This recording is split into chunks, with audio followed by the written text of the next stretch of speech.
Sukad sa pag-abli sa turismo sa Mati City, pipila ka mga establishmento ang na-report nga wala mituman sa health and safety protocol. Anyang report ni John D. Esteban. Human sa gihimong inspeksyon sa Mati City Tourism Office, nasayran nga pipila ka mga resort o hotel sa syudad ang milapas sa COVID-19 health protocol.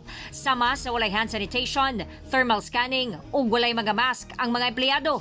Nagadawat usab daw og bisita nga sobra sa gitugot nga ihap, ubos sa Modified General Community Quarantine Guidelines.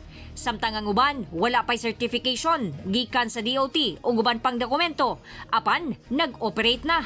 Usahay man kuning mga atong mga businessman, mga kuan lagi kanang tungod na pila ka man silang nasirado murag nangyawat man ba. Natawag na to nga pamawi. Pero dili matud nato gusto i-sacrifice ko ang atong kini safety. Actually ma'am, nag-initiate gani min we form teams to monitor them, no? Actually nanatay upat ka team karon. Nadungagan pagid karon ma'am na pag-launch amo ang tourist police. Gibahara na ang mga malapasong establishmento nga pasiradan o galing di gihapon mutuman sa balaod. Exhausted na ang effort sa city just to reach out sa ilaha. The mayor decided na kung nga naman lang, so might as well na we'll serve them the final notice and eventually we will close them.